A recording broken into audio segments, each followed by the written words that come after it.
Doctor Goswami, senior resident doctor হিসেবে আরজিকর আন্দোলনের পরিচিত তিন মুখ দেবাশিস হালদার, অনিকেত মাহাতো এবং আশফাকুল্লাহ নাইয়াকে তিনটে প্রান্তিক জেলা হাসপাতালে বদলি করা হয়েছে। দেবাশিস হালদারকে মালদার গাজলে পাঠানো হয়েছে, অনিকেত মাহাতোকে রায়গঞ্জে পাঠানো হয়েছে এবং আশফাকুল্লাহকে পুরুলিয়া মেডিকেল কলেজ হাসপাতালে পাঠানো হয়েছে।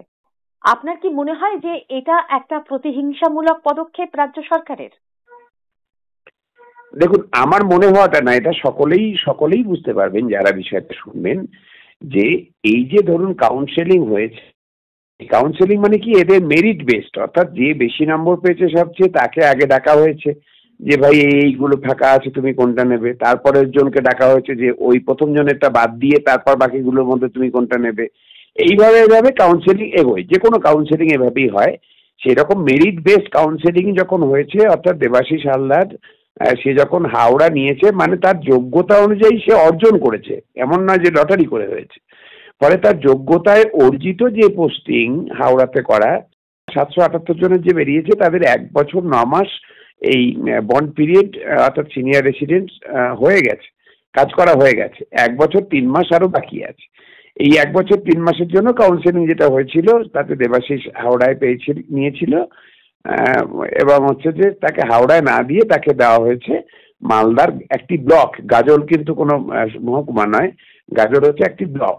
ওখানে কিন্তু কোনো সিনিয়র রেসিডেন্ট পোস্ট নেই, এখনো পর্যন্ত সরকারের ঘোষিত নেই, অথচ সেই মানে নন এক্সিস্টিং পোস্টেই ওকে পাঠানো হলো। দ্বিতীয়ত, আজকে যে লিস্ট বেরিয়েছে তারা হচ্ছে সদ্য পাস করেছে, তারা অপেক্ষা করছিল পাস করবার পরে, মানে MD-MS ইত্যাদি পাস করে তাদের 3 বছরটাই বাকি আছে। তাদের ক্ষেত্রে হচ্ছে যে আশফাকুল্লাহ তার যোগ্যতা অনুযায়ী সে যা পেয়েছিল, আরামবাগ পেয়েছিল, তাকে দিয়েছে পুরুলিয়া। আর হচ্ছে যে আমাদের অনিকেতকে দেওয়া হয়েছে, সে আরজিকর পেয়েছিল তার যোগ্যতায়, তাকে পাঠানো হচ্ছে রায়গঞ্জে। আমরা চেয়েছিলাম আন্দোলনের জায়গা থেকে স্বচ্ছতা আমরা সবসময় পছন্দ করছি, যে ট্রান্সপারেন্সি রাখুন। কিন্তু কি হলো, দেখা গেল এই স্বচ্ছতার উপর বেশ করে, আমার মেরিটের উপর বেশ করে আমি আরজিকর মেডিকেল কলেজ চুজ করেছিলাম। আশফাক যে কাউন্সিলিং মেরিট বেস, যা ভ্যাকেন্সি সিট আছে সেই সিট অনুযায়ী সে পেয়েছিল আরামবাগ মেডিকেল কলেজ। দেবাদা সেখান থেকে পেয়েছিল হুগলি ডিস্ট্রিক্ট হসপিটাল, কিন্তু হাওড়া জেলা ডিস্ট্রিক্ট হসপিটাল পেয়েছিল।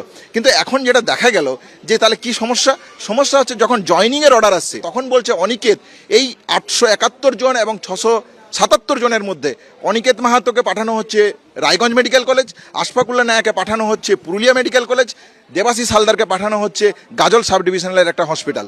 তাহলে এই স্বচ্ছতাটার কি মান্যতা থাকলো? তাহলে এই সরকার আসলে ঠিক করে নিয়েছে যে তাদের অগ্রাধিকার হচ্ছে যে যারা দুর্নীতি করবেন, যারা দুর্বৃত্ত, যারা অপরাধী, তাদেরকে আড়াল করা এবং তাদেরকে অপরাধ সংগঠিত করতে সাহায্য করা। আর তার পাশাপাশি যারা এদের বিরোধিতা করবেন, যারা দুর্নীতির বিরুদ্ধে কথা বলবেন, নারী নির্যাতনের বিরুদ্ধে কথা বলবেন, প্রতিকার চাইবেন, তাদেরকে হচ্ছে যে রাষ্ট্রীয় ক্ষমতার অপব্যবহার করে তাদের উপরে রাষ্ট্রীয় দমনপীড়ন নামিয়ে আনবেন, যাতে করে একটা বার্তা যায় সমাজ বিরোধীদের কাছে যে দেখো আমরা কিন্তু তোমাদেরই প্রশাসন, তোমাদেরই লোক, ফলে তোমরা অবাধে করে যাও, শুধু আমাদের হিস্সাটা আমাদের দিও, আর ভোট লুটের সময় ভোট লুটটা যেন করো। এই বার্তাটা দেবার জন্য হচ্ছে যে তারা এইভাবে খোলাখুলি এই পদক্ষেপ নিচ্ছে। কিরকম দেখুন, এই আরজিকর আন্দোলনের সময় আরো দুজনের নাম উঠে আসছে, অভীক দে, বিরূপাক্ষ বিশ্বাস। এই অভীক দে এবং বিরূপাক্ষ বিশ্বাসের বিরুদ্ধে হচ্ছে যে এত অভিযোগ আসে, আন্দোলনের চাপে পড়ে সরকার এনকোয়ারি কমিটি করে পৃথক। সেই এনকোয়ারি কমিটির কাছে তথ্য প্রমাণ সহ প্রায় 32-33টা অভিযোগ প্রমাণিত হয়। সেই এনকোয়ারি কমিটি স্বাস্থ্য সচিবের কাছে তা জমা দেয়। সেখানে তোলাবাজি থেকে শুরু করে নারী নির্যাতন, মলেস্টেশন, নানান ধরনের অভিযোগ প্রমাণ সহ দিয়েছে যারা হচ্ছে যে ভুক্তভোগী তারা। অথচ গত 7-8 মাস ধরে কিন্তু স্বাস্থ্য দপ্তর, স্বাস্থ্যমন্ত্রী, স্বাস্থ্য সচিব ওই অভিযোগগুলি উপরে চেপে বসে আছেন, কোনো তারা অ্যাকশন নিচ্ছেন না, বরং তাদেরকে হচ্ছে যে ক্লিন চিট দেওয়ার জন্য তারা হচ্ছে যে নানান ফাইল চালাচালি করছেন। এ খবর আমাদের কাছে আছে।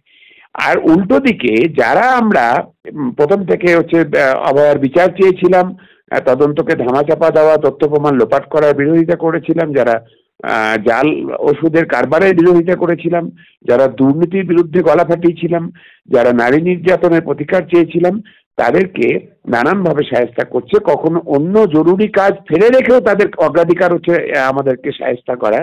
আমরা যারা সরকারি চাকরিতে আছি তাদেরকে দূরবর্তী জায়গায় পোস্টিং করা, তাদেরকে নানানভাবে সরকারি বিধি খুঁজে তাদেরকে তাদের খুঁত ধরা, তাদেরকে হয়রান করা, এবং তার পাশাপাশি হচ্ছে জুনিয়র ডাক্তার তাদেরকেও হচ্ছে নিয়ম ভেঙে তাদের যোগ্যতার ভিত্তিতে অর্জিত যে পোস্টিং সেখানে না দিয়ে তারা গভর্নমেন্ট তার নিজের মানে ক্ষমতা প্রয়োগ করে তারা বেআইনি ভাবে এটা হচ্ছে যে এই দূরবর্তী জেলাতে পোস্টিং দিচ্ছে, যাতে কলকাতাতে কেউ না থাকে যারা মানুষকে দুর্নীতির বিরুদ্ধে কথা বলে মানুষকে সংগঠিত করতে পারবে, মানুষকে চোখে আঙুল দিয়ে দুর্নীতিগুলো ধুয়ে দিতে পারবে। আমরা কেউ যাতে কলকাতায় না থাকি সেইটা চাইছেন। তার কারণ হচ্ছে আমাদের দার্জিলিং এ পোস্টিং করে দিয়েই ক্ষান্ত হচ্ছে না সরকার। আমরা যাতে দার্জিলিং থেকে না নড়ি, একদিন শনি রবিবারেও যাতে কলকাতা না যেতে পারি, তার জন্য নানান রকমের ফন্দি আসছে। মানে সরকার যা যে সময় ইনভেস্ট করছে, যে এনার্জি ইনভেস্ট করছে। আমি আরেকটু ব্যাখ্যা নিচ্ছি। এই যে শনি রবিবার বাড়ি যাতে ফিরতে না পারেন, আপনি দার্জিলিং এ আপনাকে যে পাঠানো হলো এক যক্ষা হাসপাতালে, আপনি যাতে শনি রবিবারও না আপনার ওই জায়গা ছাড়তে পারেন, সেরকম নানা রকমের ফন্দি আটা হচ্ছে। এটা দেখুন, আমার হাসপাতালটা নিয়ে একটু বললেই বুঝতে পারবেন যে আমি যে টিবি হাসপাতাল, সেই হাসপাতালটা দীর্ঘ বহু বছর ধরে কোনো রোগী ভর্তি হয় না, হাসপাতালের ওয়ার্ডগুলিতে তালা লাগানো, কোনো ওষুধ সেখানে পাঠানো হয় না, আমি ছাড়া কোনো চিকিৎসক নেই, কোনো ফার্মাসিস্ট নেই, কোনো ল্যাবরেটরি টেকনিশিয়ান নেই। ফলে কোনো সেখানে আউটডোর চলে না, ইনডোর চলে না, এমার্জেন্সি চলে না, চলে শুধু হাসপাতালের একটি অফিস। সেখানে ওই একজন ক্লার্ক, দু চারজন গ্রুপ ডি সুইপার ইত্যাদি আছেন। তাদের বেতন সারা মাসে আমার কাজ হচ্ছে তাদের বেতনের বিলে সই করা। এ বাদে আমার কোনো ফাংশন নেই ওখানে। আমার 21 বছরের অভিজ্ঞতা, জনস্বাস্থ্যে কাজ করবার বিপুল অভিজ্ঞতা নিয়ে আমাকে ওই সারা মাসে শুধুমাত্র মাইনের বিলে সই করবার জন্য সরকার বসিয়ে রেখেছে। শুধু তাই নয়, এইবার তারপরেও যদি হচ্ছে যে শনি রবিবার কলকাতায় গিয়ে কোনো অনুষ্ঠান করছি, তার জন্য আমাকে আলাদা করে কারণ দর্শাতে হচ্ছে সরকারকে, যে কেন হচ্ছে তুমি রবিবারে ওই অনুষ্ঠানে গেছো কলকাতায় বা ইত্যাদি গেছো। এমন কি হচ্ছে যে আমার বাড়ির পরিবারের প্রয়োজনেও আমাকে ছুটি দেওয়া হচ্ছে না। আমাকে শুধু নয়, এরকম যারা রয়েছে, এই যে রায়গঞ্জে পাঠাচ্ছে যাকে, গাজলে যাকে পাঠাচ্ছে, পুরুলিয়ায় যাকে পাঠাচ্ছে, তাদেরকেও কিন্তু এই উদ্দেশ্য নিয়েই পাঠাচ্ছে, ওদেরকে ওখানেই আটকে রাখবে তারা। ওরা চাইছেন যাতে কলকাতায় কোনো কর্মসূচিতে আমরা না থাকতে পারি, মানুষকে যাতে দুর্নীতির কথা বলতে না পারি, নারী নির্যাতনের কথা না বলতে পারি, নারী নির্যাতনের বিরুদ্ধে যাতে প্রতিকার চেয়ে মানুষ, যে এই 14ই আগস্ট 2024 প্রায় 2 কোটি মহিলা রাত জেগেছিলেন, তাতে সরকার হচ্ছে যে প্রমাদ গণেছে। সেই জন্যই সেই ঘটনার যাতে পুনরাবৃত্তি না ঘটে, সেই জন্যই নিয়ম ভেঙে সরকার এটা অগ্রাধিকারের ভিত্তিতে এই দুর্নীতিগ্রস্তদের পাশে যেমন দাঁড়াচ্ছে, এই অভিজ্ঞ বিরূপাক্ষদের রিপোর্ট যেমন চেপে বসে আছে, আর তার পাশাপাশি আমাদের বিরুদ্ধে খড়গহস্ত হচ্ছে। যারা প্রতিবাদী তাদেরকেও কি একটা বার্তা দিচ্ছেন যে তোমাদেরও এই পরিস্থিতি হতে পারে যদি তোমরা পথে না আসো?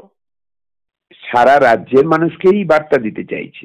আরজিকর কাণ্ড নিয়ে অভয়ার ন্যায় বিচার চেয়ে এবং যারা প্রকৃত অপরাধী তাদের দৃষ্টান্তমূলক শাস্তি চেয়ে এই যে পাহাড় প্রমাণ দুর্নীতি, সেই দুর্নীতির বিরুদ্ধে যে আন্দোলন গড়ে উঠেছিল, যে আন্দোলনের একেবারে পুরোভাগে আপনি ছিলেন এবং আপনার মতো আরো অনেকে ছিলেন, তার পাশাপাশি দেবাশিস, অনিকেত, আশফাকুল্লারাও ছিলেন।